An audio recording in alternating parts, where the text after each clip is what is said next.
नमस्कार मित्रों, ओम digital study channel पर आपका हार्दिक स्वागत करते हैं। आज हम राजस्थान सरकार की एक बहुत ही महत्वपूर्ण योजना की गहराई में उतरेंगे। नाम है मुख्यमंत्री युवा स्वरोजगार योजना और हमारे पास इसका पूरा सरकारी नोटिफिकेशन है। मतलब हम सीधे स्रोत से बात करेंगे, कोई सुनी सुनाई बात नहीं जी। और देखिए, आज हमारा मकसद दोहरा है।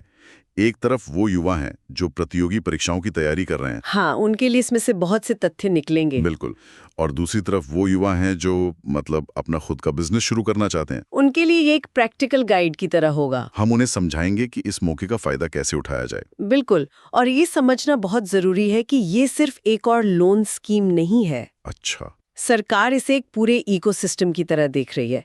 ये सिर्फ पैसा देने के बारे में नहीं है, ये युवाओं को आत्मनिर्भर बनाने की एक पूरी रूपरेखा है।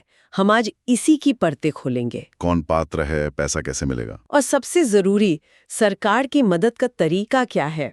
तो चलिए शुरू करते हैं। सबसे पहले ये योजना है क्या और इसका बड़ा मकसद क्या है? नाम तो साफ है, मुख्यमंत्री युवा स्वरोजगार योजना। हाँ, और ये पूरे राजस्थान के लिए है। पूरे राजस्थान के लिए। नोटिफिकेशन कहता है कि 1 लाख युवाओं को अपना छोटा मोटा उद्योग, जिसे हम माइक्रो एंटरप्राइज कहते हैं, शुरू करने में मदद करना है। हाँ, लेकिन यहाँ मदद शब्द बहुत महत्वपूर्ण है। सरकार सीधे पैसे नहीं दे रही। अच्छा, वो बैंकों के जरिए एक ऐसा सिस्टम बना रही है जहाँ युवाओं को बिजनेस शुरू करने की सबसे बड़ी बाधाओं से मुक्ति मिले। और वो बाधाएं क्या हैं? पहली तो लोन पर लगने वाला भारी भरकम ब्याज। बिल्कुल। दूसरी, लोन लेने के लिए जो शुरुआती पूंजी यानी मार्जिन मनी चाहिए, वो नहीं होती। और तीसरी, गारंटी, बैंक को देने के लिए कुछ गिरवी रखने की मजबूरी। सही पकड़ा। ये योजना इन तीनों समस्याओं पर सीधा प्रहार करती है। अच्छा, तो ये सिर्फ लोन नहीं बल्कि लोन से जुड़ी सारी मुश्किलों का एक पैकेज समाधान है। और एक बात जो परीक्षा की तैयारी करने वालों को नोट कर लेनी चाहिए, जी। ये कोई शॉर्ट टर्म योजना नहीं है। ये 31 मार्च 2029 तक चलेगी। सही कहा। ये एक लंबी अवधि की प्रतिबद्धता है जो दिखाती है कि सरकार इसे एक नीतिगत बदलाव के तौर पर देख रही है, न कि किसी चुनावी घोषणा के तौर पर। ठीक है, तो अब आते हैं सबसे अहम सवाल पर। कौन है वो युवा जो इस योजना का लाभ उठा सकता है? मान लीजिए कोई लड़की है, रिया। जी। उसने अभी ITI से कोर्स पूरा किया है और वो अपना कंप्यूटर रिपेयरिंग का सेंटर खोलना चाहती है। तो रिया के लिए पात्रता की शर्तें क्या हैं? बहुत अच्छा उदाहरण है। रिया जैसी हजारों लड़कियों और लड़कों के लिए ही ये योजना है। सबसे पहली और सीधी शर्त है उम्र। उम्र? जी, आपकी उम्र 18 से 45 साल के बीच होनी चाहिए।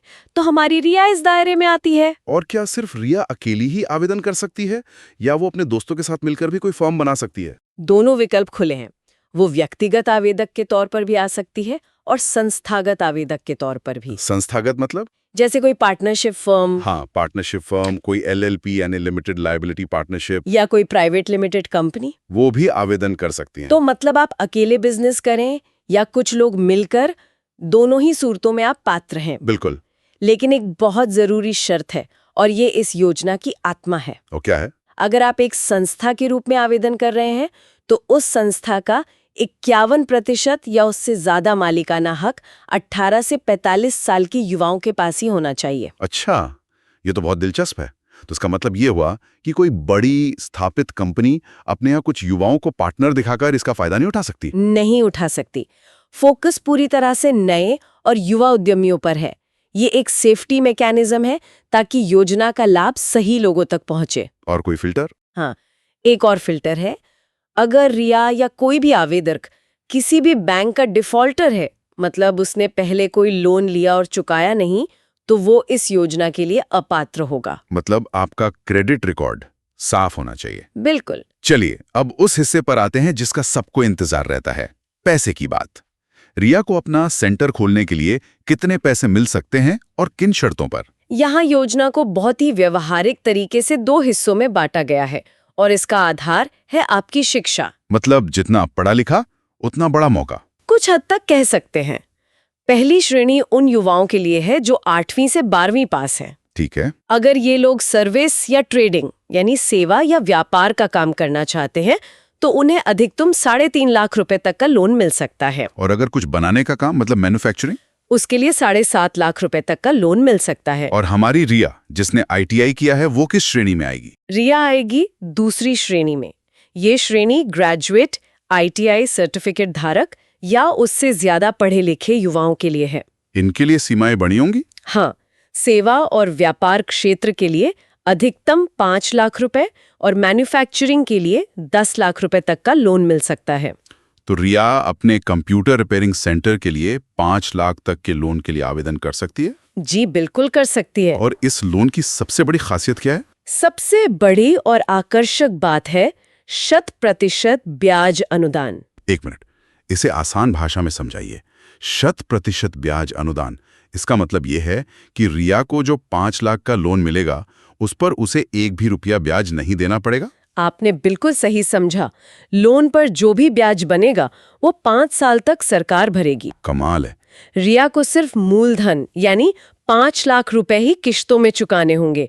ये किसी भी नए बिजनेस के लिए एक बहुत बड़ा सहारा है। ये तो वाकई गेम चेंजर है। लेकिन मैंने नोटिफिकेशन में मार्जिन मनी का भी जिक्र देखा था। ये क्या चीज है? ये एक और बहुत ही अनोखी मदद है।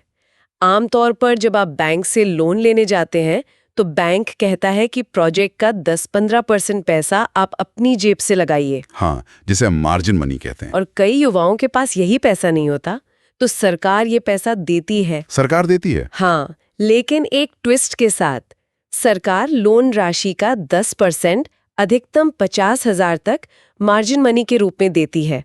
लेकिन ये पैसा रिया के हाथ में नहीं आएगा। तो फिर कहाँ जाएगा? ये बैंक में एक शॉर्ट टर्म डिपॉजिट के रूप में जमा रहेगा। तो फिर इसका फायदा क्या हुआ अगर पैसा हाथ में ही नहीं आया? इसका फायदा बहुत स्मार्ट तरीके से डिजाइन किया गया है। सरकार इस जमा राशि पर बैंक से कोई ब्याज नहीं लेती।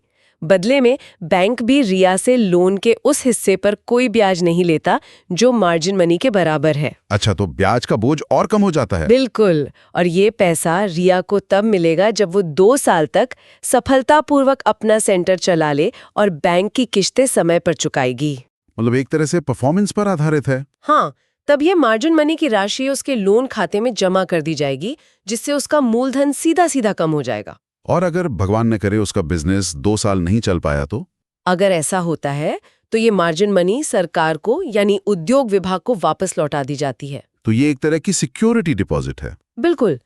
ये एक मनोवैज्ञानिक प्रोत्साहन भी है कि बिजनेस को कम से कम 2 साल तक चलाना ही है। पैसे के अलावा भी कोई और मदद है? हाँ, एक बहुत महत्वपूर्ण मदद है कौशल विकास की।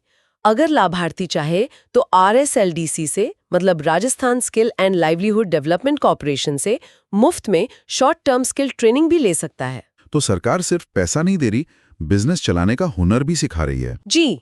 ठीक है, मान लीजिए रिया ये सब सुनकर बहुत उत्साहित है और आवेदन करने के लिए तैयार है, तो उसका पहला कदम क्या होगा? मैं कहूंगी रुकिए। पहला कदम ऑनलाइन नहीं ऑफलाइन होना चाहिए, अपने दिमाग में और कागज पर। मतलब सबसे पहले रिया को एक मजबूत बिजनेस आइडिया और एक छोटा सा बिजनेस प्लान बनाना होगा। उसे सोचना होगा कि वो सेंटर कहाँ खोलेगी, क्या क्या उपकरण चाहिए, कमाई कहाँ से आएगी। अच्छा, मतलब होमवर्क पहले करना होगा। हाँ, क्योंकि आगे जो समिति उसका आवेदन देखेगी वो सिर्फ कागज नहीं, उसका विजन भी देखेगी। बिल्कुल सही। तो एक बार जब होमवर्क पूरा हो जाए, हाँ, फिर प्रक्रिया क्या है? प्रक्रिया पूरी तरह से ऑनलाइन है। आपको संबंधित जिला उद्योग एवं वाणिज्य केंद्र को ऑनलाइन पोर्टल के जरिए आवेदन करना है। फिर वहां महाप्रबंधक की अध्यक्षता में एक 3 सदस्यों की समिति आपके आवेदन को परखेगी। और ये समिति क्या देखती है? वो सिर्फ ये नहीं देखती कि आपके दस्तावेज पूरे हैं या नहीं, वो ये भी देखती है कि क्या आवेदक में वाकई बिजनेस करने की रुचि है और बिजनेस के सफल होने की संभावना। हाँ, क्या जो बिजनेस वो करना चाहता है उसके सफल होने की कोई संभावना है, उस इलाके में उस बिजनेस की मांग है भी या नहीं। एक बार समिति ने हाँ कर दी, फिर आपका आवेदन ऑनलाइन ही आपकी चुनी हुई बैंक शाखा को भेज दिया जाएगा लोन की मंजूरी के लिए। इसमें समय कितना लगता है? कुछ समय सीमाएं भी हैं। आवेदन मिलने के 7 दिन के अंदर उसे समिति के सामने रखना जरूरी है, और अगर आपके आवेदन में कोई कमी है तो आपको 15 दिन का समय मिलेगा उसे पूरा करने के लिए। और अगर 15 दिन में कमी पूरी नहीं की तो आवेदन अपने आप निरस्त हो जाएगा। लेकिन अक्सर ऐसी सरकारी योजनाओं में कुछ छुपी हुई शर्तें भी होती हैं। क्या कोई ऐसी बातें हैं जिनका लाभार्थियों को सख्ती से पालन करना होगा? बिल्कुल, और ये जानना बहुत जरूरी है। 2 नियम तो बिल्कुल साफ है। पहला, आपको लोन जिस काम के लिए मिला है पैसा उसी पर खर्च करना होगा। मतलब कोई हेरफेर नहीं? कोई हेरफेर नहीं। दूसरा, सरकार की सारी मदद जैसे ब्याज अनुदान तब तक मिलेगी जब तक आप अपनी किश्तें समय पर भर रहे हैं। किश्त चूकी तो मदद रुकी। और अगर किसी ने गलत जानकारी दे के लोन ले लिया तो परिणाम गंभीर होंगे। नोटिफिकेशन में साफ लिखा है कि ऐसा करने पर सरकार ने आपको जो भी अनुदान राशि दी है, ब्याज का पैसा, मार्जिन मनी, सब कुछ, वो आपसे 18% दंडात्मक ब्याज के साथ वसूला जाएगा। 18%? ये तो बहुत बड़ी चेतावनी है। जी क्या कुछ ऐसे बिजनेस भी हैं जिनके लिए लोन नहीं मिल पाया? कोई प्रतिबंधित सूची? हाँ, एक छोटी सी सूची है। पहला, अगर आप कोई कमर्शियल ट्रांसपोर्ट वाहन खरीद रहे हैं जिसकी ऑन रोड कीमत 15 लाख से ज्यादा है, तो वो इसके दायरे में नहीं आएगा। ठीक है। दूसरा, खनन और रियल एस्टेट जैसे बड़े सेक्टर इससे बाहर हैं। और तीसरा, कोई भी ऐसा काम जो सरकार द्वारा प्रतिबंधित हो या फिर गैर लाभकारी संस्थाओं जैसे एनजीओ या ट्रस्ट द्वारा किया जा रहा हो, वो भी पात्र नहीं है। तो अगर हम इन वर्जित गतिविधियों को देखें तो मोटे तौर पे इसका मतलब ये है कि सरकार चाहती है कि युवा छोटे और नए तरह के बिजनेस लगाएं। बिल्कुल, कोई छोटी मैन्युफैक्चरिंग यूनिट, कोई सर्विस सेंटर, कोई दुकान। ना कि रियल एस्टेट या ट्रांसपोर्ट जैसे बड़े और स्थापित धंधों में पैसा लगाएं। क्या ये कहना सही होगा? आपने बिल्कुल सही सार निकाला है। इस योजना का फोकस जमीनी स्तर पर उद्यमशीलता को बढ़ावा देना है। कुल मिलाकर देखें तो ये योजना युवाओं के लिए एक सुनहरा अवसर है। 10 लाख तक का लोन जो असल में ब्याज मुक्त है। हाँ, सरकार आपकी तरफ से शुरुआती पूंजी यानी मार्जिन मनी का भी इंतजाम कर रही है।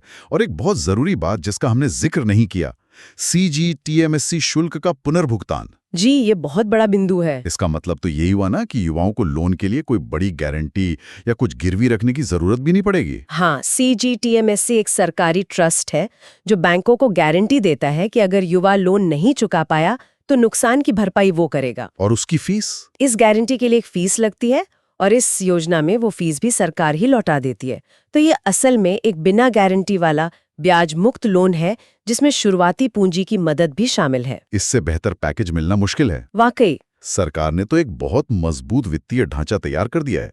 अब गेंद युवाओं के पाले में है कि वे इसका कैसे लाभ उठाते हैं। बिल्कुल, लेकिन यहाँ एक विचारणीय प्रश्न ये उठता है, क्या ये योजना वित्तीय साधन तो प्रदान करती है जो कि बहुत जरूरी है, लेकिन एक सफल उद्यमी बनने के लिए सबसे पहली और महत्वपूर्ण आवश्यकता एक व्यवहार्य व्यावसायिक विचार की है, एक वायबल बिजनेस आइडिया की। तो आवेदन करने से पहले आवेदक के लिए सबसे महत्वपूर्ण कदम क्या होना चाहिए? शायद अपने प्रस्तावित उद्यम के लिए गहन बाजार अनुसंधान करना और ये पता लगाना कि उनका व्यवसाय समाज की किस समस्या का समाधान कर रहा है। हाँ, या कौन सी जरूरत पूरी कर रहा है। सिर्फ इसलिए उद्यम शुरू करना कि एक आसान लोन मिल रहा है शायद सफलता की गारंटी नहीं है। असली सवाल ये है कि क्या आपके पास एक ऐसा आइडिया है जिसके लिए लोग अपनी जेब से पैसे खर्च करने को तैयार हों?